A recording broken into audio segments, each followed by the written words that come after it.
Olá, sejam todos bem-vindos ao terceiro dia da nossa devocional, da nossa série de devocionais Aprendendo a Confiar em Deus. Nós vamos lidar hoje com o tema Confiança na Soberania de Deus. Só que antes, nós vamos expressar nossa dependência no Senhor, orando e pedindo para que Ele nos dê clareza em tudo aquilo que nós estamos nos propondo hoje a meditar juntos. Vamos orar. Senhor nosso Deus e Pai, aqui chegamos diante do Senhor e de uma verdade que é muito maior do que a nossa compreensão, infinitamente maior que nossa compreensão, a Tua soberania. Eu peço a Deus que o Senhor abra o nosso entendimento a fim de ser traduzido em ações práticas de confiança quando a vida se torna angustiante, difícil, repleta de adversidades, mas que o nosso coração repouse na realidade da Tua soberania. E é no nome de Jesus que nós oramos. Amém. Salmo 115, versículo 3 diz: No céu está o nosso Deus e tudo faz como lhe agrada. Mais uma vez, no céu está o nosso Deus e tudo faz como lhe agrada. Deus faz o que lhe agrada. Essa é uma realidade que representa a essência da soberania de Deus. A independência absoluta de Deus de fazer o que lhe agrada e o seu controle absoluto sobre as ações de todas as suas criaturas.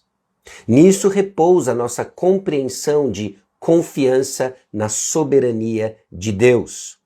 Nenhuma criatura, pessoa, império, nação, governante pode frustrar a vontade de Deus ou agir fora dos limites de Deus.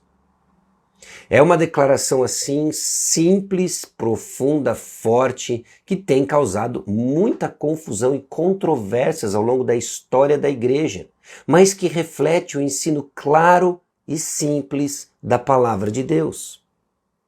Deus faz o que lhe agrada até mesmo quando erros e falhas de outras pessoas acontecem.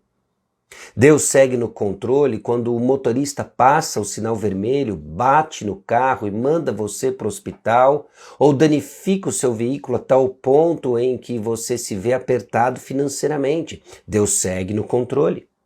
Deus segue no controle quando um médico distraído não enxergou os sinais iniciais de uma doença, um câncer, que poderia ser tratado no começo. Deus segue no controle quando você cai na mão de um professor, talvez incompetente na faculdade, de um curso importante. Deus segue no controle em todas as circunstâncias. Todas as circunstâncias estão nas mãos do Senhor soberano e Ele opera tudo isso para o nosso bem. Até mesmo os atos intencionalmente maliciosos de outras pessoas não podem desviar o propósito de Deus para nós. Provérbios capítulo 21, versículo 30 diz o seguinte: Não há sabedoria, nem inteligência, nem mesmo conselho contra o Senhor. Vamos ver dois exemplos bíblicos.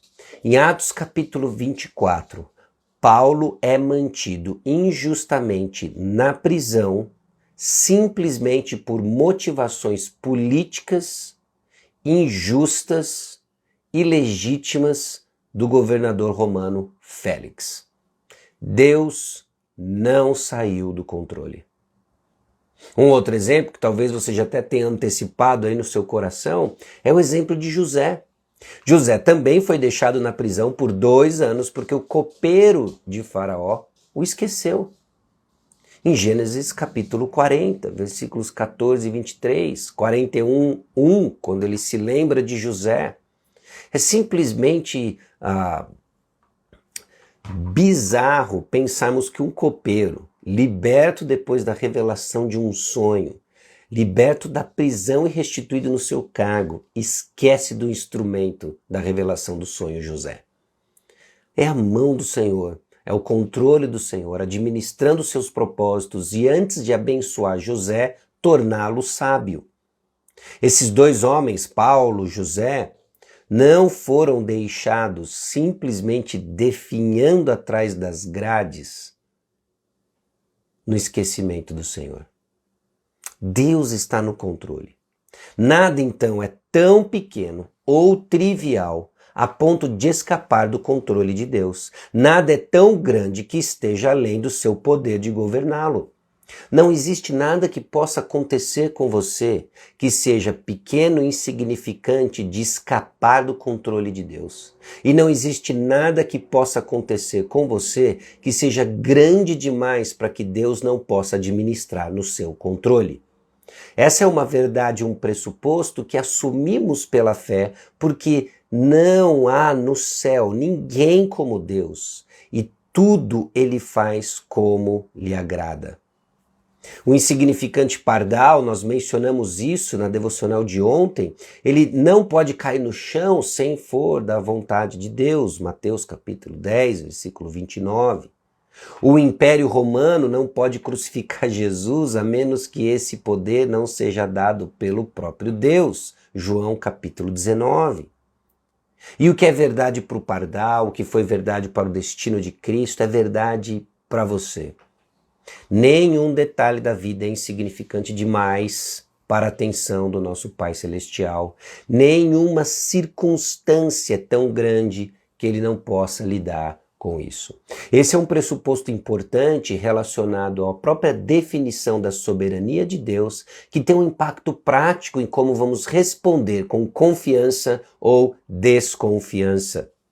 Então, confiança total na soberania de Deus é crucial para crescermos em confiança no Senhor. Se houver um único evento em todo o universo que possa ocorrer fora do seu controle, não podemos confiar em Deus. Por mais infinito que seja o amor dele, se seu poder é limitado e seu propósito evitável, não podemos confiar nele. Então pare e pense. Imagina que você confia a mim os seus bens mais valiosos e eu tenho o sincero e amoroso objetivo, boas intenções de guardar tudo que você confiou a mim, honrar essa confiança. Mas se eu não guardar esses objetos de valor, você não poderá confiá-lo verdadeiramente a mim. Você quer confiar em mim? Eu quero ser digno da sua confiança, mas se eu não tenho o poder de guardar esses bens valiosos, não, você não pode confiar verdadeiramente em mim. Mas não é assim com Deus. Deus nos chama a confiar nele, Deus nos chama a confiar aquilo que nós temos de mais precioso, nossa própria vida, nosso próprio destino, nossas próprias decisões. E Ele pode e vai guardar isso. Ele tem poder para isso. Deus é soberano no controle dessas coisas e Ele é poderoso para guardar aquilo que Ele nos chama. Paulo disse que nós podemos confiar em Deus. Paulo disse que nós podemos confiar nossos bens mais valiosos ao Senhor. 2 Timóteo capítulo 1, versículo 12 diz: "E por isso estou sofrendo essas coisas. Todavia não me envergonho, porque sei em quem tenho crido, e estou certo de que Ele é poderoso para guardar o meu depósito até aquele dia." Paulo está falando sim de vida eterna. Agora, se os nossos problemas nessa vida nos fazem pensar sobre a soberania de Deus, deveria ser evidente então que a soberania de Deus não começa na morte. Começa já, começa sempre, Ele é eterno, começou na eternidade passada, Ele está cuidando. Ele cuida, Paulo tem a certeza de que cuida da eternidade, porque Ele já está cuidando hoje. Sua direção, então, soberana em nossas vidas, precede até mesmo o nosso nascimento. Deus governa com tanta certeza na terra quanto no céu. Por razões conhecidas apenas por Ele, Ele permite que as pessoas ajam de forma contrária e em desafio ao seu caráter e coração. Mas Ele nunca permite que ajam de forma contrária à sua vontade soberana. E aqui é uma construção teológica importante de distinguirmos entre a vontade soberana de Deus, inviolável, ninguém vai contra a vontade soberana de Deus, versus a vontade moral expressa na palavra de Deus do que ele deseja que eu e você façamos. Indivíduos constantemente agem contrariamente, agem em oposição à vontade moral de Deus. Ele assim permite por razões que nos são desconhecidas, mas pela fé dizemos que faz parte da sua vontade soberana, do seu controle sábio, poderoso e amoroso sobre nossas vidas, administrando um plano perfeito, administrando as melhores condições possíveis e imagináveis e inimagináveis para a sua própria glória, que é também para o nosso próprio bem. Então este talvez seja um conceito difícil de digerir, mas impossível de negarmos e ainda continuarmos com uma sanidade espiritual. É possível confiar em Deus, porque Deus é soberano e Ele faz tudo como lhe agrada. Nossos planos então dão certo quando são consistentes com os propósitos de Deus. E nenhum plano pode ser bem sucedido contra Deus. Ninguém pode direitar o que ele torna torto ou entortar o que ele endireita, diz Eclesiastes 7,13. Ninguém pode dizer vou fazer isso ou aquilo e fazer com que aconteça se não for parte da vontade soberana de Deus. Tiago capítulo 4, versículo 15. Então pare e pense o encorajamento e o estímulo que é para confiar em Deus, este aspecto da soberania de Deus para nós. Deus está no controle. Embora dentro de seu controle, Ele permite que experimentemos dor. Essa dor, ela é muito real. Nós nos machucamos, nós sofremos. Mas em meio ao nosso sofrimento, devemos acreditar o que uma autora chamada Margaret Clarkson escreveu. Deus é o Senhor da história humana e da história pessoal de cada membro de sua família redimida. Parte do nosso sofrimento tem a ver com a nossa ignorância de ligar os pontos de eventos dolorosos e sofridos, a fim de desenhar uma compreensão dos propósitos de Deus. Não enxergamos razão para o nosso sofrimento, não enxergamos razão para as nossas adversidades. Por isso nós dissemos que é mais fácil obedecer a Deus que confiar em Deus. Mas quando destrinchamos o que a palavra de Deus nos ensina sobre sua soberania, nos curvamos diante dele e dizemos: o Senhor faz tudo como lhe agrada. Eu não entendo, dói, machuca, mas o Senhor é soberano, sábio e amoroso. E de alguma forma que eu ainda não entendo, essas coisas estão ligadas na administração de propósitos que irá glorificá-lo e que é incrivelmente para o meu bem. Dói, mas Deus sabe mais.